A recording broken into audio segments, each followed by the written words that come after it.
आणि आमचे प्रशांत जाधवजी यांनी इच्छा व्यक्त केली। आमचाही त्यांना आग्रह भारतीय जनता पक्षाकडून होता की एक सक्षम नेतृत्व या भागात आणलं आहे। सहकार्याच्या माध्यमातून असंख्य तरुणांच्या दोन हाताला काम दिलेलं आहे। त्यांच्या कार्यकर्त्यांचं एक फार मोठं जाळं आहे। असं नेतृत्व अगर आमच्या भारतीय जनता पक्षामध्ये आलं तर निश्चितच आमच्या भारतीय जनता पक्षाची संघटना अजून भक्कम होईल। आम्हालाही तळागाळामध्ये पोहोचण्यासाठी एक अतिशय चांगला सहकार्य भेटेल आणि 100% भाजप हा जो आमच्या नेतृत्वाने जो काही नारा दिलेला आहे त्या दिशेने वाटचाल करत असताना प्रशांत जाधवजींसारखे चांगले सहकारी अगर खांद्याला खांदा लावून काम करत असतील तर निश्चित पद्धतीने आमच्या भारतीय जनता पक्ष ही या भागात भक्कम होईल, रत्नागिरीत भक्कम होईल। आणि ही सगळी भावना आम्ही कार्यकर्ते म्हणून आम्ही आमचे आदरणीय प्रदेश अध्यक्ष रवी चव्हाण साहेबांकडे आम्ही चर्चा केली। आम्ही मग प्रशांत जाधवजींना पण आग्रह केला, त्यांनाही विनंती केली आणि आमच्या प्रदेश अध्यक्षजींच्या बैठकीमध्ये प्रशांत जाधवजींनी आमच्या भारतीय जनता पक्षामध्ये प्रवेश करण्याचा निर्णय घेतला आणि येणाऱ्या 19 तारखेला 19 ऑगस्टला भारतीय जनता पक्षाचं नरिमन पॉइंटला जे प्रदेश कार्यालय आहे तिथे राज्याचे लाडके मुख्यमंत्री सन्मान्य देवेंद्र फडणवीस साहेब, प्रदेश अध्यक्ष सन्मान्य रवी चव्हाण साहेब, आमचे खासदार आणि माजी मुख्यमंत्री सन्मान्य राणे साहेब आणि अन्य आमच्या भारतीय जनता पक्षाच्या प्रमुख नेत्यांच्या उपस्थितीमध्ये येणाऱ्या 19 तारखेला मुंबईमध्ये प्रशांत जाधवजींचा प्रवेश हा भारतीय जनता पक्षामध्ये निश्चित झालेला आहे आणि त्यासाठी मी आवर्जून त्यांना भेट देण्यासाठी आलो आहे। त्यांच्या जवळच्या निकटवर्तीय सगळ्याच कार्यकर्त्यांशी त्यांच्या कुटुंबियांशी आमची चर्चा झालेली आहे आणि म्हणूनच जो 19 तारखेला होणाऱ्या प्रवेशाच्या दृष्टिकोनातून आज त्यांचा आग्रह होता की आम्ही त्यांच्याकडे मी नातूसाहेब आमचे जिल्हा त्यांच्याकडे सगळेजण आलो। आमची चांगली चर्चा झालेली आहे। बद्दल एकंदरीत वाटचालीबद्दल आम्ही तेव्हा आपल्या समोर आमचे सगळे पुढची भूमिका होती। भारतीय जनता पार्टीने असं जादू केली की हे सगळे तुमच्यामध्ये आले बघा, उदय सामंतजी आमच्या सरकारमध्ये ज्येष्ठ मंत्री आहेत, रत्नागिरीचे पालकमंत्री आहेत। त्यांनी एकंदरीत आमच्या प्रशांत जाधवजींनी जे काय सहकार्याचं जाळं तिथे उभं केलेलं आहे ते डेरीला भेट देण्यासाठी आले होते। त्यांनी हे काय ज्या पद्धतीने त्यांनी तरुणांना दोन हाताला काम देत आहे, उद्योगमंत्री म्हणून या भागाचे लोक पालकमंत्री म्हणून आलं ते इथे भेट देण्यासाठी येत असतील तर त्याच्यामध्ये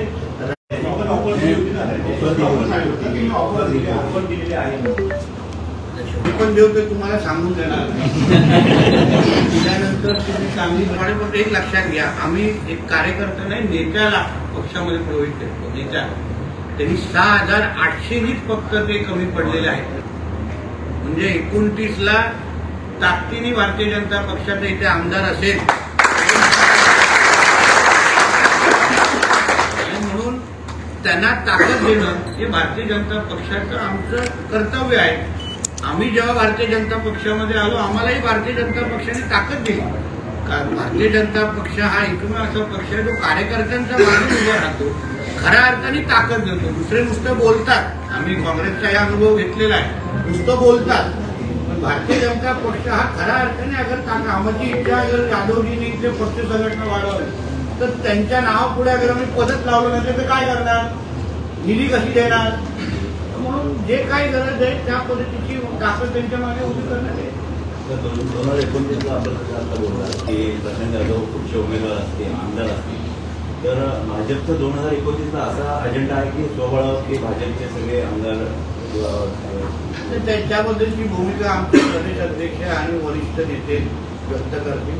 एक कार्यकर्ता म्हणून माझी भावना आहे. अगर एक भारतीय जनता पक्षाचा कार्यकर्ता म्हणून तुम्ही मला विचारलं तर माझी हीच भावना आहे ना की हे आमचे इकडचे आमदार आहेत आणि त्या दिशेने आम्ही त्या पद्धतीने इथे मोठ्या प्रमाणामध्ये कार्यकर्त्यांचा प्रवेश होतोय आमच्या भारतीय जनता पक्षामध्ये.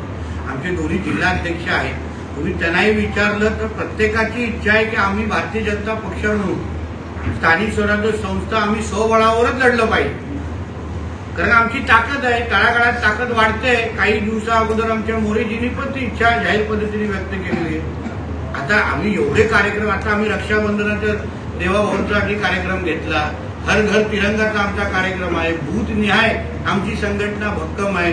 एवढे सगळे कार्यक्रम आमचे कार्यकर्ते घेतल्यानंतर त्यांची इच्छा आहे ना की साहेब आम्हालाही कधी जिल्हा परिषद पंचायत समिती स्वबळावर लढून तुम्हाला आमची किती ताकद आहे दाखवण्याची संधी तरी द्या.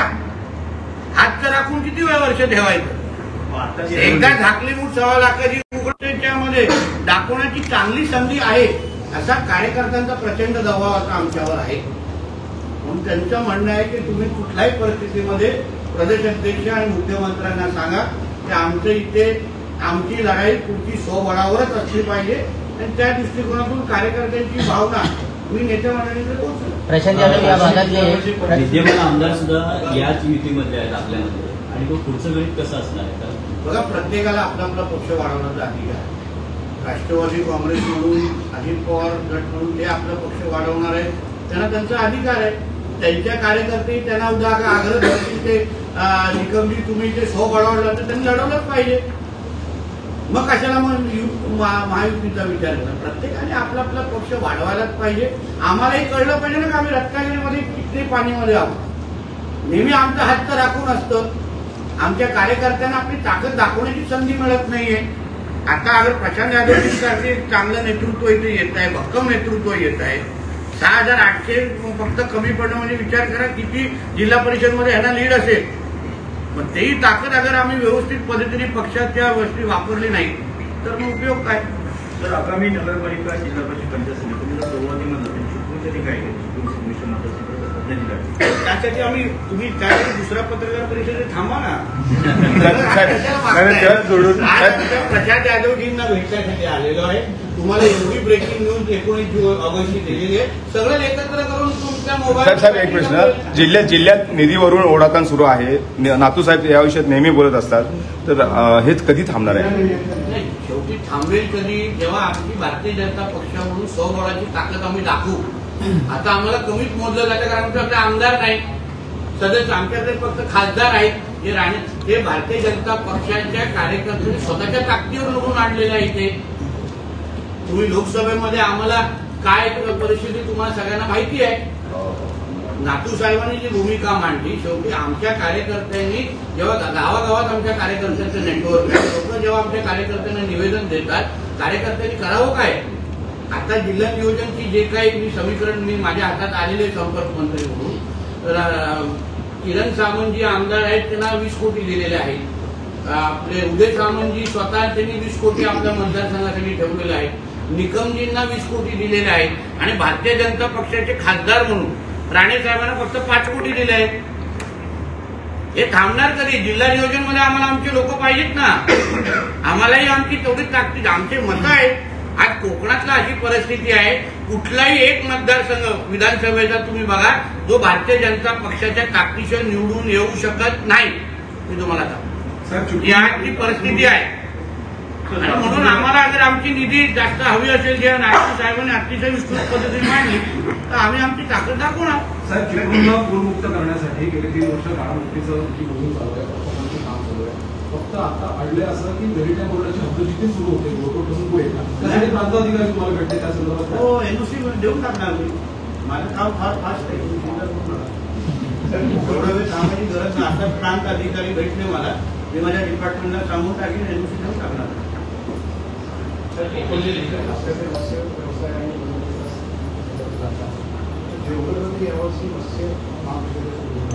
हो, आणि काय होतं मध्ये कृषी मंत्र्यांची जबाबदारी दुसऱ्यांकडे गेली.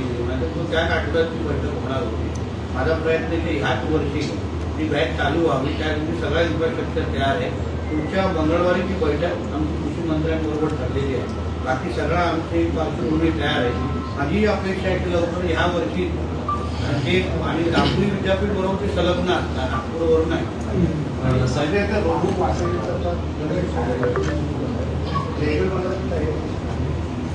अल्ट्रा आता जयगड बंदरामध्ये 100% तयारी नाही म्हणून अल्ट्राटेकचं जे काही शेती आहे तिथे आमची उतरवण्याची ह्या वर्षी तयारी आहे. पुढच्या वर्षी आमची रत्नागिरी, कारण ती फक्त गणेश उत्सवासाठी नसणार, ती रोज आता सुरू होणार.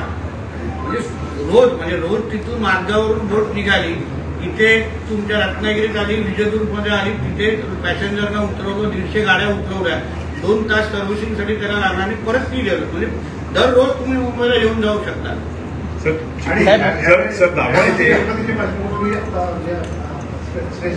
दोन मोदी एक्सप्रेस सोडल्या. रत्नागिरी आता जाहीर केलं ना, रत्नागिरीचा एक थांबा दिलेला आहे 24 तारखेला आणि 23 तारखेला सिंधुदुर्ग आहे.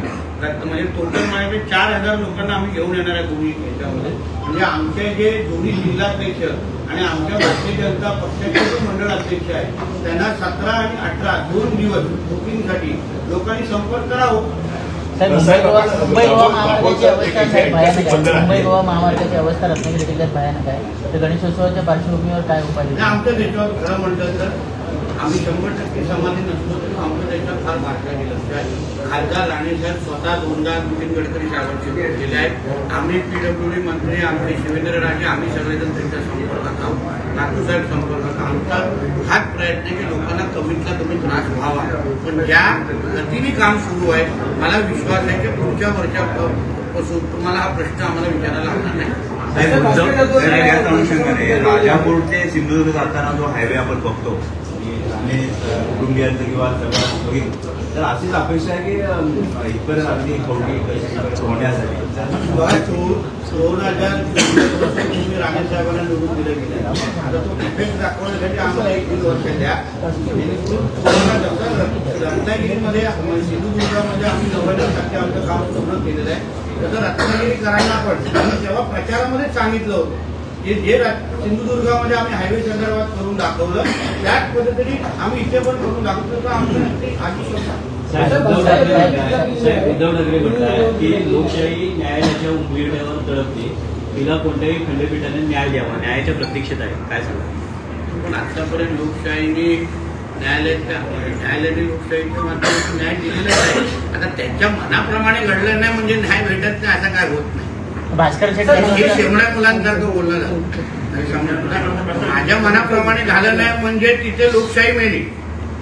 ज्यावेळी लोकसभेमध्ये आमचे सगळे उमेदवार निवडून आले तेव्हा मग लोकशाही जिवंत होती, तेव्हा सगळं आलबेल होतं. पण आम्ही विधानसभेला हरलो, न्यायालयामध्ये आमचा निर्णय आमच्या मनाविरुद्ध गेलं म्हणजे सगळं वाईट. हे शेवण्या मुलांचं लक्षात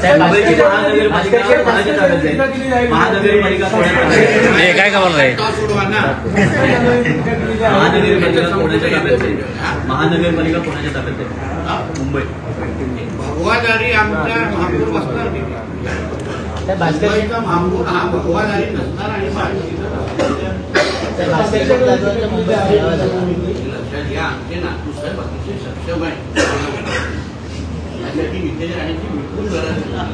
अतिशय नेतृत्व पद्धतीने त्यांना लोहे को लोहा काटतात जसं म्हणतात तसे आमचे नातूसाहेब सक्षम पद्धतीने उत्तरं देत आहेत. निलेश राणेंवर पण टीका केली, त्यांना सोडणार नाही असं तुला मला हा ना हे काही भास्कर जाधवांची भूमिका आहे ही उद्धव ठाकरेंची भूमिका आहे का, ती त्यांच्या पक्षाची भूमिका आहे का, ते काय करावं तीच उद्धव ठाकरेंची पण भूमिका आहे, तीच उभाटाची भूमिका अधिकृत आहे का? बाकी सगळ्याचं उत्तर नातू साहेबांना अतिशय सक्षम दिलेलं आहे. फक्त तीच त्यांच्या पक्षाची अधिकृत भूमिका आहे का उभाटाची, ते फक्त त्यांच्या उद्धव ठाकरेंनी जाहीर करावं.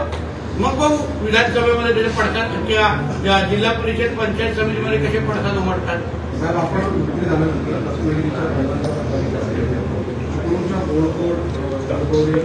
बंद आहे ही अनेक वर्ष दुर्लक्षित आहे, त्यांच्याकडे तुम्ही काय लक्ष एक टप्प्याटप्प्याने मी सगळे विषय घेतोय.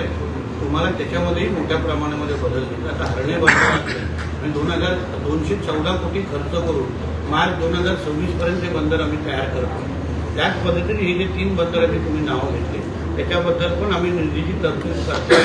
तुम्हाला बदल निश्चित पद्धतीने दिसेल. आता सरकारला येऊन 9 ते 10 महिने झालेले आहेत. आमचा हनीमून पिरियड आता संपतोय. थोडा हळद विसरून दे, तुम्हाला काम दिसते. टाइम्स डिजिटलला लाईक करा, सबस्क्राईब करा, शेअर करा आणि बेल आयकॉन दाबायला विसरू नका. पाहत रहा टाइम्स डिजिटल.